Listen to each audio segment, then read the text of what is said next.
Welcome to the show that discovers the spiritual and scientific universe, the Universal Learning Series. I'm your host, Sandy Andrew.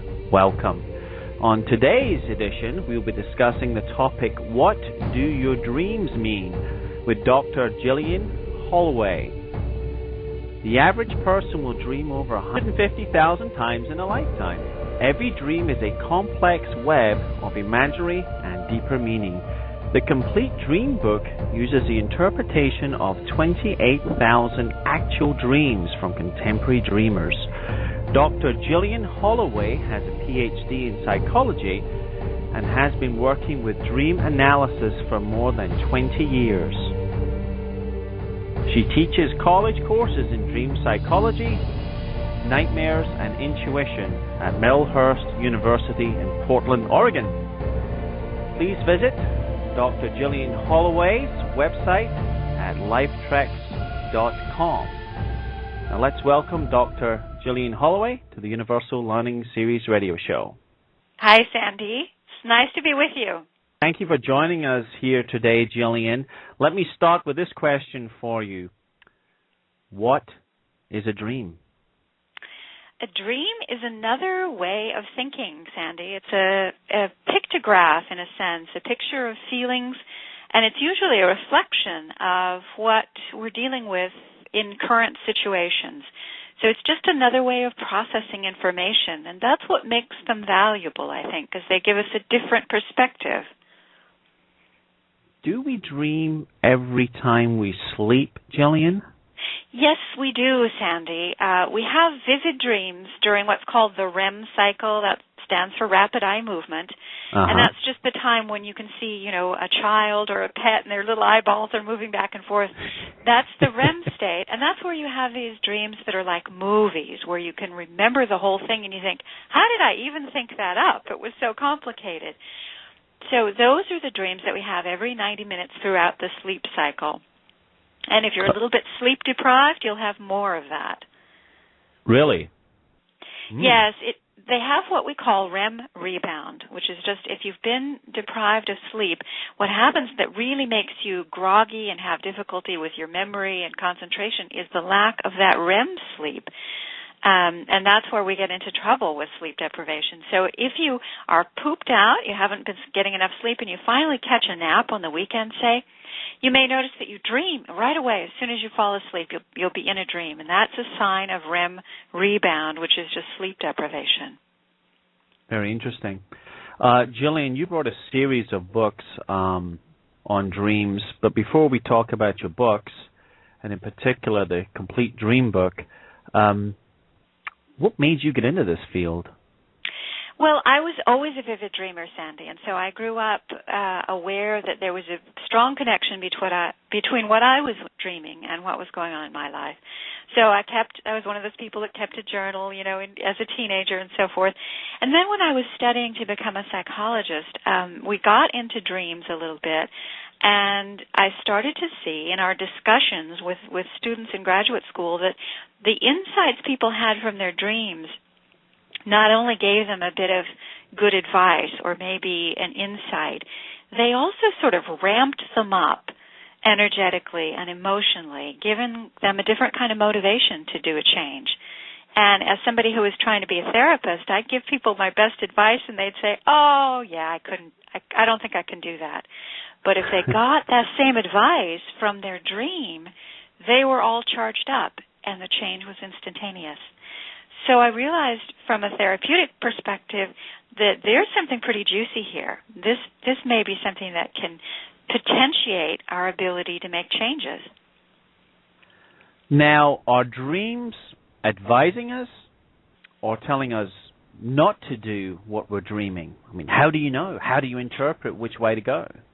Well, there's two steps to a dream interpretation, Sandy, and this is what makes it, worthwhile. One is seeing what the dream is reflecting, sort of what is the material that the dream's chewing on. And then once you make an identification of like, what in my life is this addressing, then you can say, part two is, well, what are the implications here? And the implications are sometimes, look, if you keep going on this downhill path with a car that is out of control because the brakes have gone out and you're not looking where you're going, inevitably, if you keep on that track, something negative is going to happen. So the implication of that runaway car dream is you need to correct your course. So there's always part one, what is it? And part two, well, what are the implications? Okay. Let's talk about here the books you've wrote. You have the complete dream book, Discover What Your Dreams Reveal About You and Your Life. The complete dream book of love and relationships, Dreaming Insights, a 5-step plan for discovering the meaning in your dreams, and a book called Erotic Dreams, A Secret to Understanding Women's Hidden Passions. Which was the first book you wrote, Gillian? The first book was Dreaming Insights, the 5-step plan, and that's the method that I teach my students in the college. And I came up with that book because I had to find something that I could give them that was straightforward enough. There's a lot of fantastic material on dreams and the scientific basis of them and what the brain is doing, but you read those books and you think, well, I'd sure like to know what my dream meant. And that's where students really get interested. So that's where I want to take them. And so I gave them the 5 steps in the Dreaming Insights book to get them started taking their dreams apart. So what are the 5 steps, may I ask? Sure. The 5 steps are just notice what's striking about the dream, your first impression. Then take a look at the action of the dream. What is the main thing that happens in the dream? That will tell you more than anything else, more than any symbol or any, hieroglyphics, what's going on. The action is most important. Then, how did you feel in the dream? Your reactions to what was going on. And then the symbols, the various people, the setting, the things that are in the dream. And finally, at that point, you should know a little bit about what the dream is about. Then you look for the implication, or what I call the gift. This is, given that I had this dream, then so what? What can I take away from this? And that's the gift of the dream. Gillian, one of the most common complaints is that we can't remember our dreams. Or we say we can. What's your take on that? How do you remember dreams? Well, about 50% of the people remember their dreams spontaneously, and the other 50% don't. And it's perfectly healthy. There's no moral high ground. There's no spiritual high ground. It's just a personality trait and a bit of habit. If you want to remember your dreams, you can set yourself up to do that by, of course, keeping something beside your bed that you could record them on, a piece of paper or a tape recorder. Giving yourself the suggestion before you go to sleep that you'll be able to remember your dreams. Talking to other people who remember their dreams well. This seems to activate our own memories of dreams. Just like when you're talking with a friend about a story and something that happened to them, and then it triggers a memory that you had, something similar happened to you. That's the way we remember our dreams. Also, if you have a morning ritual, if you always get up and drink a cup of coffee before you talk to anybody, or whatever your morning ritual is, you can set up a trigger, almost like a post-hypnotic trigger, that when you have that first cup of coffee, you're going to remember your dreams.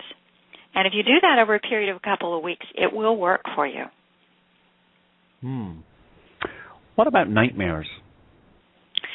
Nightmares, there's good news and bad news about nightmares. We tend not to want to think about them, particularly if they were disturbing or gory.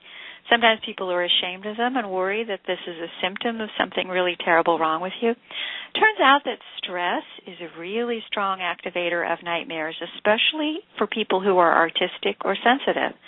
We tend to get overloaded with stimulation, especially in today's world, and especially for kids. They often have nightmares as a result of overstimulation.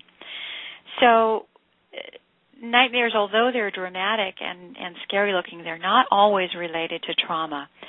And one thing that you can do is if you write down a nightmare and read it out loud, tell it to a few friends, you'll take the charge away from it.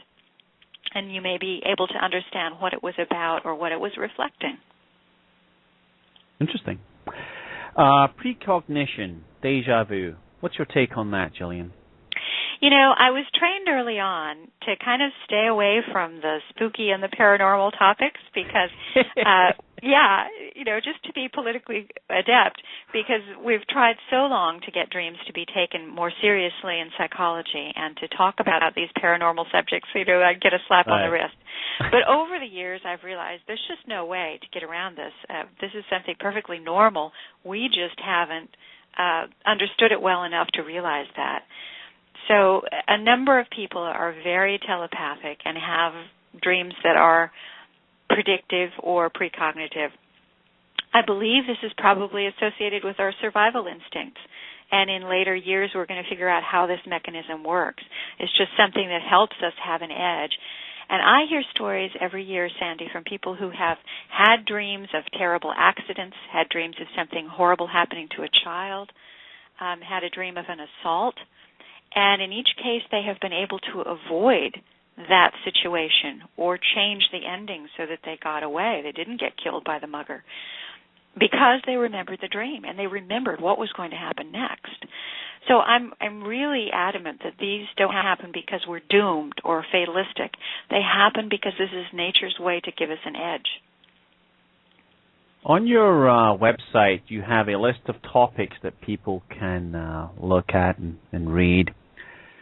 You have one here that's rather interesting. Your teeth fell out. Yes. Yeah, this sounds quirky. If you haven't had the dream, you're like, oh, ha, ha.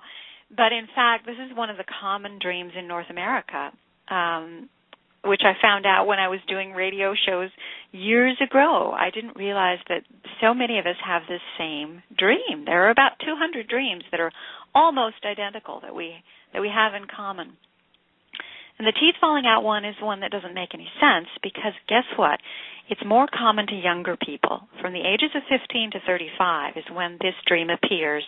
It's an intermittent recurring dream. It comes around a couple times a year. And it usually comes around during stressful situations. The situations that give rise to this dream are unique. They're not going to be the same. It's not because you bought some shoes and they're too tight. It's nothing simple like that. But there is a stress situation where the dreamer is dealing with something over a period of time that has an erosive quality to it. And yet, often for very good reasons, they can't get out of that situation.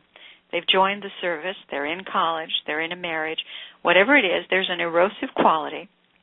Often it's a work situation or a boss that rides them hard, but it's a good situation, so they have to stick with it. And yet, internally, there's an internal sense that, something is being ground away, and that's when we have the teeth loss dreams.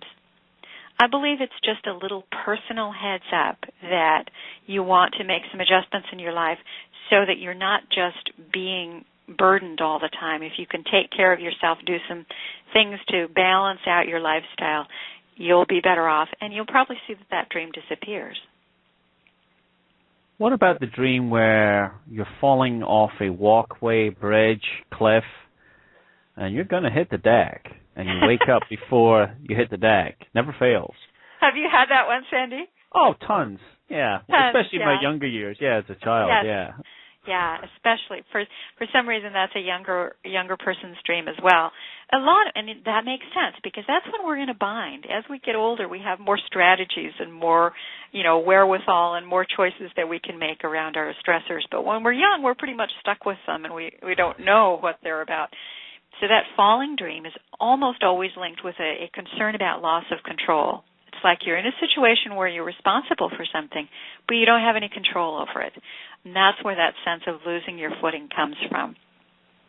And people often have that dream around times when they're just overwhelmed with multitasking. And for women, it comes around the holiday season. For men, it comes more around work and family. When there's a wedding in the family and there's a promotion at work, things seem to hit you all at once. That's when they'll have that falling dream.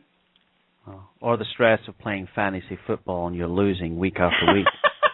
It could be anything on an individual basis. Okay. There's another interesting one here, and it says naked in public.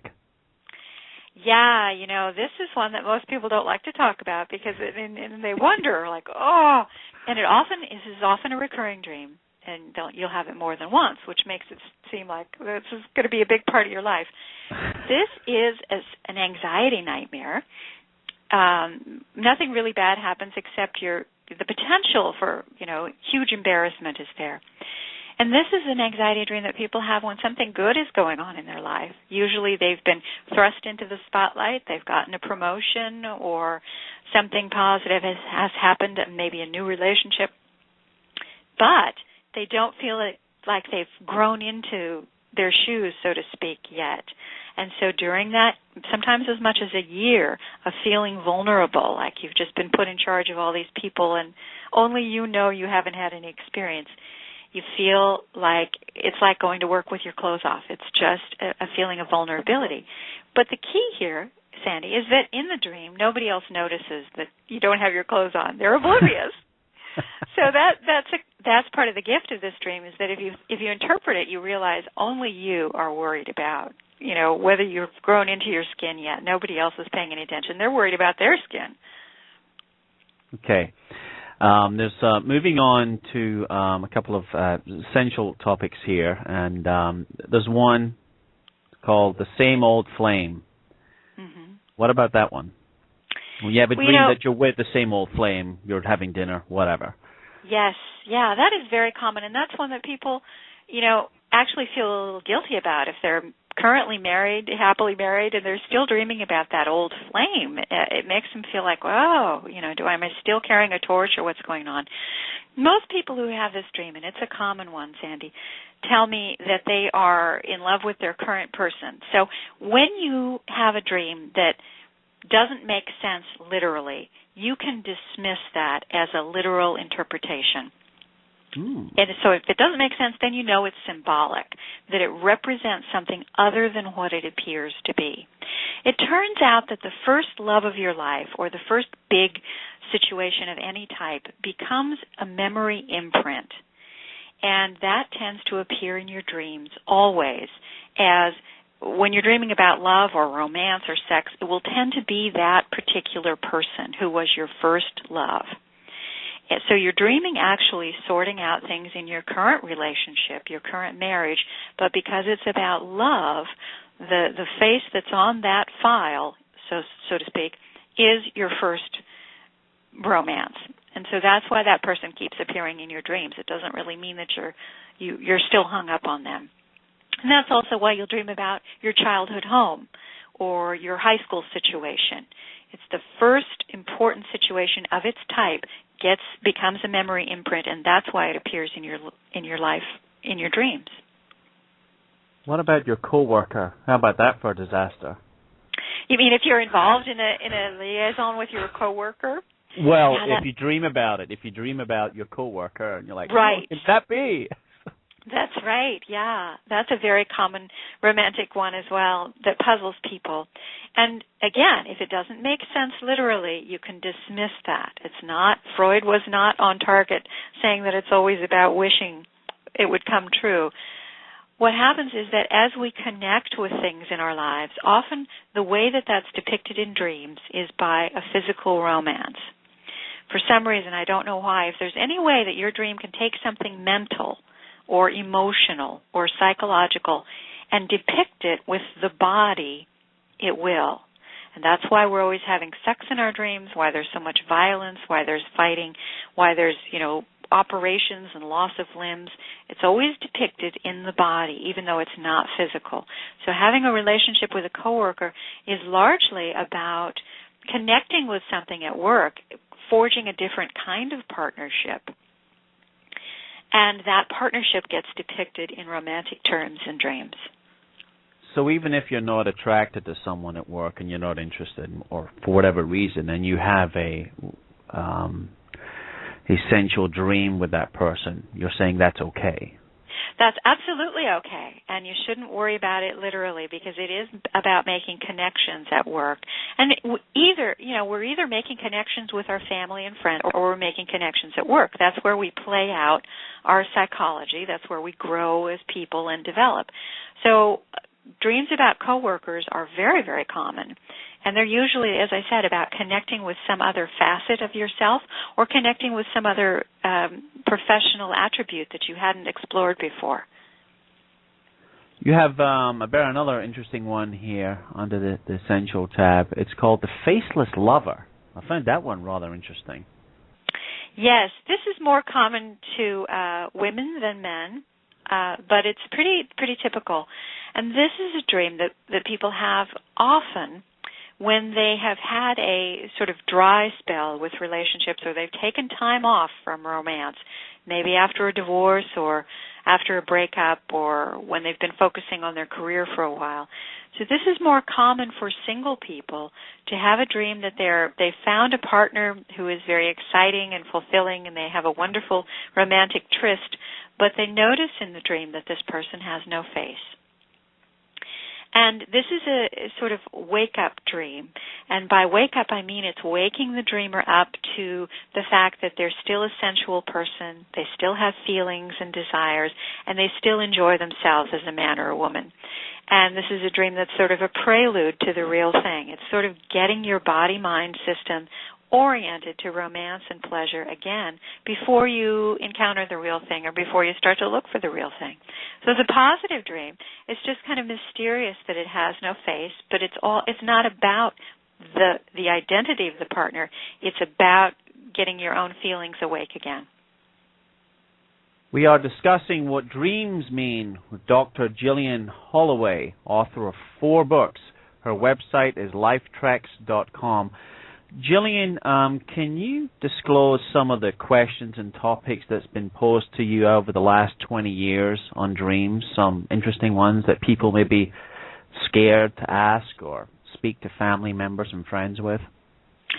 Well, yes, one of the top ones, and this is gross, so hold on to your chair, but people will often dream about trying to find a toilet or a restroom or a lavatory. And it's a comedy of errors. They'll wait in line and the door will be locked, or they'll get to the restroom and it will be unclean and they'll have to go find a different one. And it's just this search that seems to last all night long trying to find a restroom. People always think that they are the only one in history who's had that dream. In fact, this is one of the 200 very common dreams that I list in the Complete Dream Book. And it seems to be occurring to people. It's a little more common for women than men, but both have it. When they are dealing with overwhelm and when they're dealing with a lot of other people's emotions.